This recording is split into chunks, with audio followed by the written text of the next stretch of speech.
Situação essa, né? A gente tem aí falado muito sobre toda essa questão dos bancos, desde o SVB, né, do Silicon Valley Banking também, essa tensão em relação ao né, Credit Suisse, mas eu queria entender, né? É inevitável, até no seu próprio artigo você fala isso, as pessoas fazem muito essa comparação, tentando, né, entender se é uma crise pontual, se pode ser apenas, né, aquela pontinha do iceberg, se a gente pode ter consequências disso, até porque nas comparações que eu tenho lido muito, né, toda crise ali, todo mundo fala, a crise parece com um roteiro semelhante, começa ali como um alerta, tentam minimizar os riscos de ser um risco sistêmico e depois acaba se tornando uma grande crise. Até tem alguns artigos que eu li que faziam comparação com o que aconteceu com a China no Covid, né, no mundo como um todo. No primeiro momento subestimam que vai ganhar uma proporção e de repente ganha muito forte. Mas eu queria entender a sua leitura, né? Será que toda essa situação, ela pode realmente estar controlada ou esse fato, principalmente de juros terem subido agora lá na Europa, pode trazer um pouco mais de incerteza? Veja, Paula, é importante primeiro a gente colocar qual é a diferença da crise de 2008 com a crise que está acontecendo agora. Claro que todo mundo vai falar, não, tem semelhança, tem diferença. Bom, cada um decide onde está a semelhança e onde está a diferença. O nome crise já é uma semelhança. Mas em 2008, 2007, vamos lá para do ano 2000, 2001, quando teve o estouro da bolha .com, o que o Alan Greenspan fez? Ele baixou a taxa de juros. Quando ele baixou a taxa de juros, a gente sabe, você baixa a taxa de juros, risk assets começa a subir. Então, o preço de real estate das casas começou a subir. E o que os bancos de investimentos fizeram? Ele falou, olha, baseado no princípio de diversificação e assumindo erroneamente que o preço das casas vão continuar subindo, nós vamos fazer uma coisa chamada securitização de hipoteca. Então, qual é o princípio da diversificação? Você tem dois tipos de cliente, estou falando de 2008 agora. Você tem o cliente Prime, que é o melhor cliente que você pode ter, e você tem o cliente Ninja. O que é o Ninja? É o cara que tem no income, no jobs, no assets, que é o subprime. Mas sabendo que o cliente Prime vai pagar mais que o cliente subprime, eventualmente um cobre a perda do outro. E todo mundo vai querer investir. O que os bancos de investimento fizeram? Pegaram essas subprimes e primes, colocaram numa caixa e fizeram CDOs, Collateralized Debt Obligations e Mortgage-Backed Security. Esses colateralizaram isso daí e colocaram fora do balanço, off balance, numa sociedade de propósito específico. E pediram para uma agência de rating, para as agências de rating, darem o rating disso daí. As agências de rating conflitadas ou não vamos entrar nisso, está cheio de filme falando sobre isso, deram um rating AAA, AA. A hora que você deu um rating AAA, AA, vamos combinar, um analista, dificilmente ele lê um relatório quando ele está com uma agência de rating dando um rating de AAA. Falou, não, é AAA, vamos comprar. E os bancos norte-americanos conseguiram vender esses CDOs, esses ativos tóxicos, para várias empresas, para vários fundos de investimento, para vários bancos internacionais, tanto nos Estados Unidos quanto na Europa. Por quê? Taxa de juros está baixa e um CDO, um Mortgage-Backed Security, ou seja, colateralizado, está pagando mais. Eles compraram. A história não acaba, porque banco de investimento não cria moeda. Aí vem o relacionamento promíscuo. Como é que eu vou levantar dinheiro? Depois, com o faseamento do chamado Glass-Steagall Act de 1933, que proibia a junção de banco de investimento e de banco comercial, o banco de investimento pediu para o banco comercial, ou seja, jogou esses CDOs para o primo dele, banco comercial, mas o banco comercial falou, olha, você agora precisa vender esses CDOs e Mortgage-Backed Security. Só que CDOs e Mortgage-Backed Security geralmente é de longo prazo. Então, eles securitizaram um ativo securitizado já e emitiram um Asset-Backed Commercial Paper para vender para o varejão. Ou seja, o varejão não tinha a mínima ideia do que estava comprando. Estava comprando hipotecas de prime, subprime, securitizadas e ressecuritizadas, chamada Asset-Backed Commercial Paper.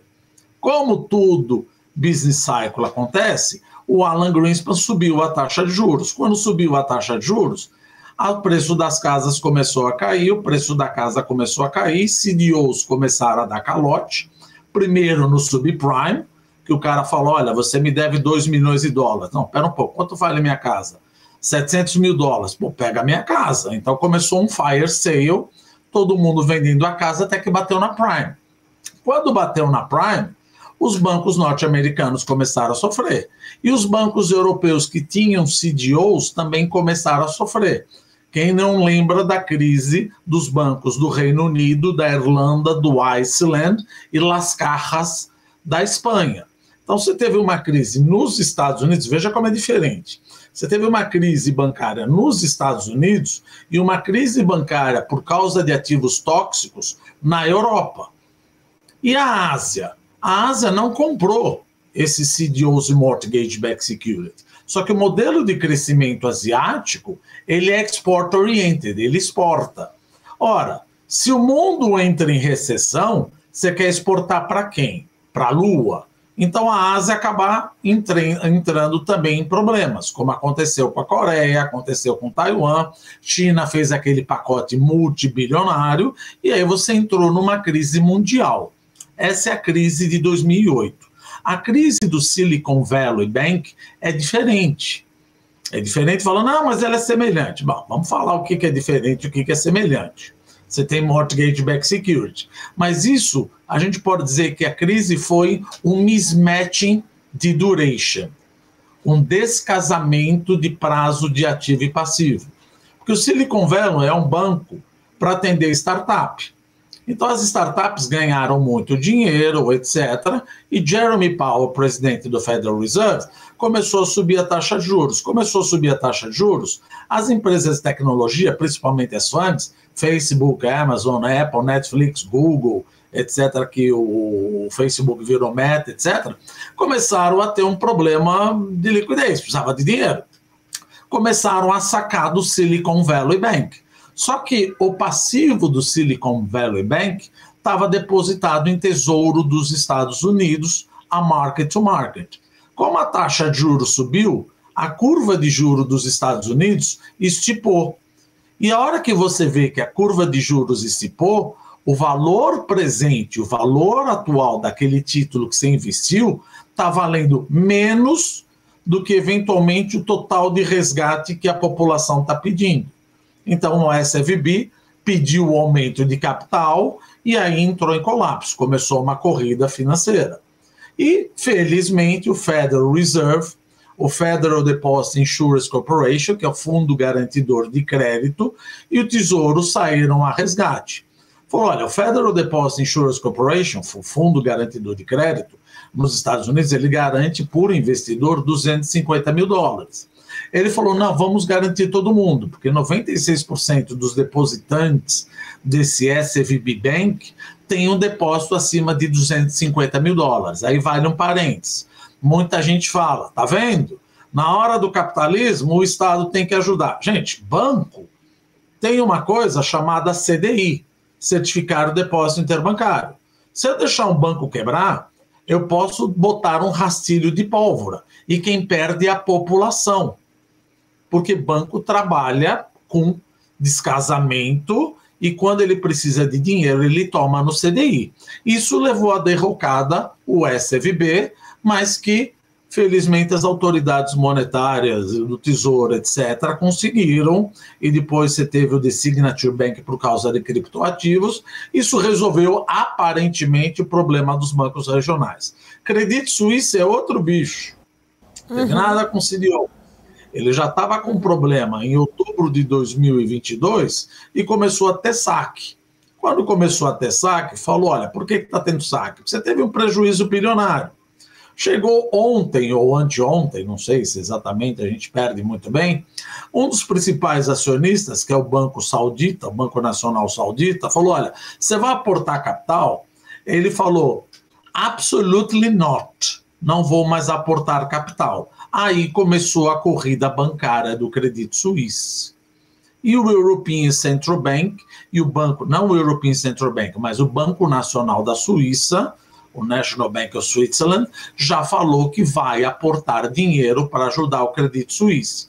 Tanto isso é verdade, e que aparentemente minimizou o risco sistêmico, que a Christine Lagarde agora, hoje, subiu a taxa de juros em 50 basis points.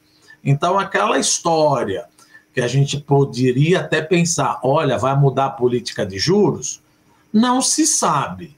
Mas, pelo menos pela Europa, a política de juros não mudou. Ela falou, a inflação está alta, a inflação na Letônia, isso ela não falou, a gente sabe.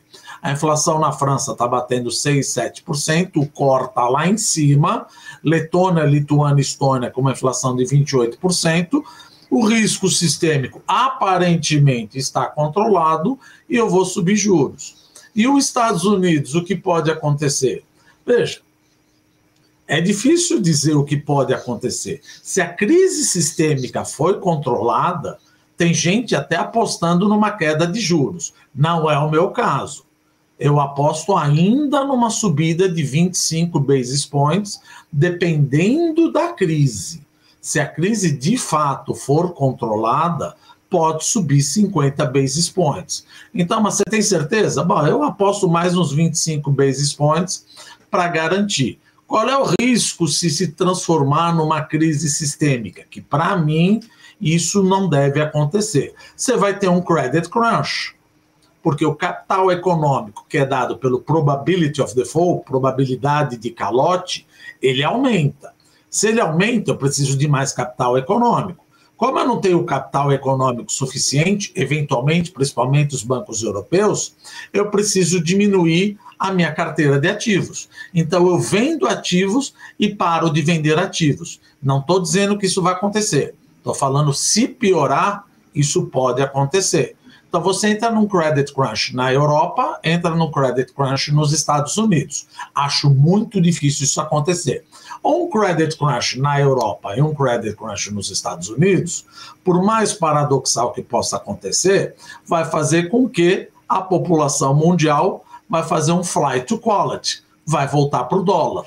O meu câmbio deprecia, preço da commodity despenca, se isso acontecer, o que eu acho muito difícil. E o meu crescimento econômico, que a gente já estava esperando 0,8, que para mim não deve passar de meio esse ano, vai ser pior do que o esperado. Então é importante ficar de olho se essa crise dos bancos na Europa e nos Estados Unidos vai ser uma crise sistêmica. E aí, eventualmente, você pode até me perguntar da taxa Selic. Eu vou deixar você falar, Paula, que eu acabei falando demais.